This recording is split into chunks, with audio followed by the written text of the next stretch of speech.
Les membres du CNT se sont prononcés hier sur 6 projets de loi portant réorganisation administrative du Mali.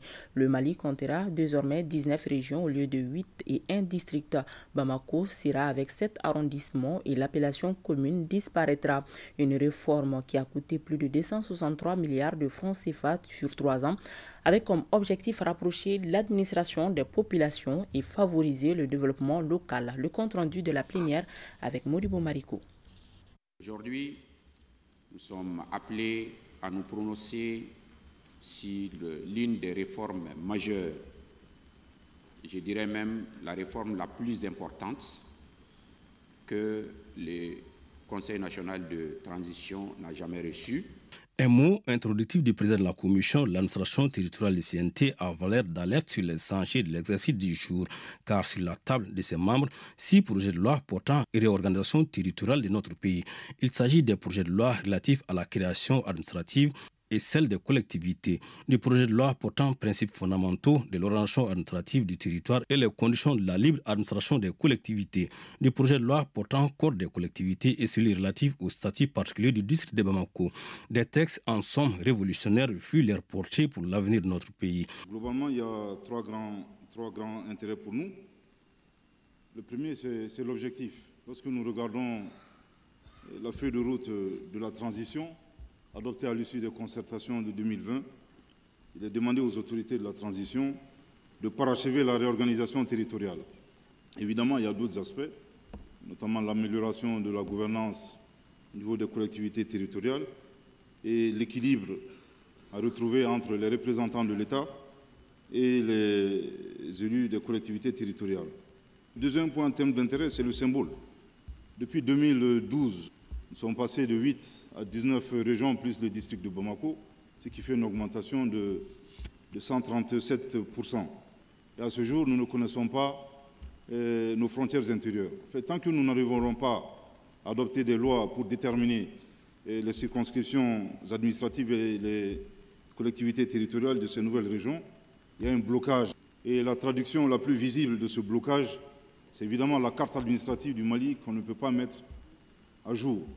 Ainsi, sous réserve d'amendements et de questions d'éclaircissement, les membres du CNT ont donné leur quitus aux 6 projets de loi permettant ainsi à notre pays de franchir un nouveau cap dans le processus de sa décentralisation. Ici, je dois m'incliner devant le courage des membres du CNT grâce à l'adoption de ces textes, honnêtement, qui mettent fin à cette singularité de notre pays pendant très très longtemps. Il s'agissait honnêtement d'un dossier, je dirais, explosif, car touchant quelque part à l'identité de nos populations. Mais il est également important de dire qu'il n'y a pas de gagnant ni de perdant. Je pense que c'est le Mali qui gagne. Les populations qui n'ont pas trouvé leur compte, je suis sûr que demain une localité qui est aujourd'hui arrondissement peut être érigée en fonction des ressources disponibles, en fonction de la vision politique, être érigée demain ou après-demain en région. En fait, tout est possible.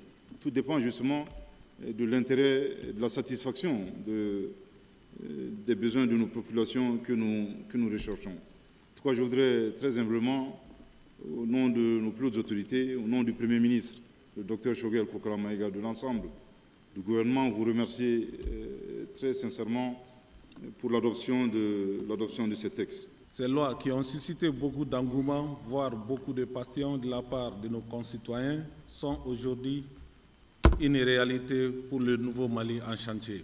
J'en profite pour demander à toutes les populations maliennes de s'approprier de ces lois qui, naturellement, restent perfectibles.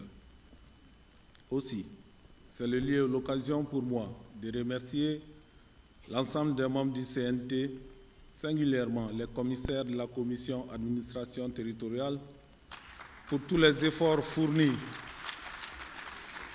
dans le traitement de ces lois. Félicitations. Je rappelle que la commission administration, conformément à notre règlement intérieur et avec l'autorisation du bureau du CNT, avait continué à travailler sur ces projets de loi depuis la clôture de la session ordinaire d'octobre. Merci à la Commission, bien sûr sous vos ovations. Avec ces nouveaux textes, désormais, notre pays comptera 19 régions au lieu de 8, un district Bamako. L'exemple de Bamako, du district de Bamako, les communes sont désormais supprimées à Bamako. Bamako passe directement aux arrondissements. Et on a érigé Kalambakoro en 7e arrondissement. Donc Kalambakoro fera le 7e arrondissement du district de Bamako. Et Bamako va avoir tout simplement une collectivité territoriale unique, avec un seul maire et des maires délégués, avec aussi les représentants de l'État qui vont gouverner les différents arrondissements. En dehors de cela, nous avons aussi travaillé sur le code des collectivités territoriales avec beaucoup de changements majeurs, dans lequel code on a renforcé les pouvoirs des représentants de l'État par rapport au contrôle des actes émanant des collectivités territoriales. Nous avons pris en compte le maillage sécuritaire, les critères économiques, la cohésion sociale, la distanciation, aussi la densité de la population. Tous ces facteurs ont été pris en compte pour permettre aux Maliens d'avoir l'administration à côté. Beaucoup d'innovations donc dont la mise en œuvre va coûter la somme de 263 milliards de francs CFA sur 3 ans. L'objectif étant d'améliorer la gouvernance, rapprocher l'administration des populations et favoriser le développement local.